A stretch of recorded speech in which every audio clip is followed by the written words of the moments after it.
श्री स्वामी समर्थ सगळ्यांना. Good morning. तर आज मी सकाळी उशिराच उठले थोडंसं आणि माझ्या मुलीचं स्विमिंग क्लास होतं तर ती बोलली चल मम्मा माझ्यासोबत येते का. मग म्हटलं चला तिचं आज बघून घ्यावं कारण मला वेळ भेटत नाही बाकी दिवसामध्ये माझी खूप धावपळ असती. त्यामुळं मग मी गेली तिच्यासोबत आणि तिने तिचं कार्ड वगैरे काढलं. तिच्या सरांना देत होती ती, त्याशिवाय आतमध्ये एंट्री नसते.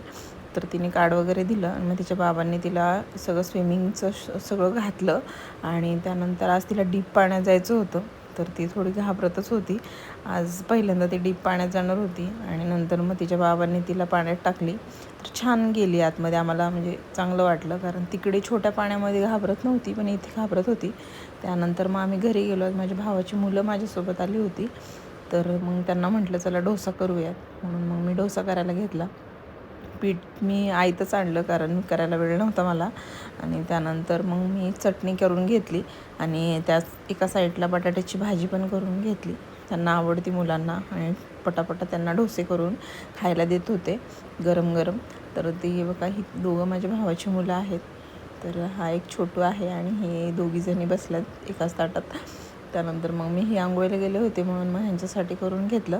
आणि त्यानंतर म्हटलं चला किचन नंतर आवरूयात, पहिलं बेडरूम आवरून घेऊयात म्हणून मग मी पटपट सगळं बेडरूम आवरून घेतलं.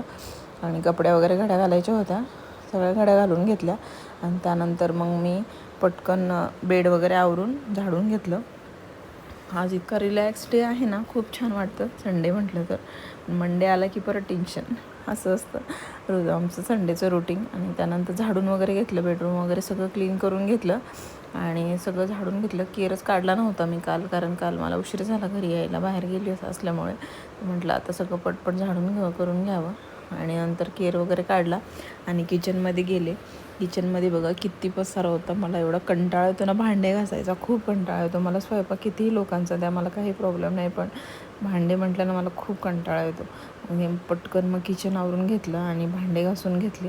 आणि बघा पूर्ण घाण झालं होतं खूपच तेलकट. तर सगळं गॅस वगैरे चांगला घासून घेतला, किचन वाटा पुसून घेतला आणि धुवून घेतला. आणि त्यानंतर मग आवरून घेतलं, भांडे वगैरे घासून घेतले. आज खूपच असं म्हणजे पटपट कामावरून मस्त बसायचं असं ठरवलं होतं कारण आज रिलॅक्स केलं की पूर्ण दिवस तसाच जातो.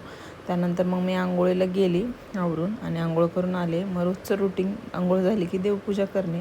मग आवरलं आणि देवपूजा केली. देवपूजा झाल्यानंतर मग मी नाश्ता करून घेतला. तर चला नेक्स्ट ब्लॉगमध्ये भेटूया. बाय.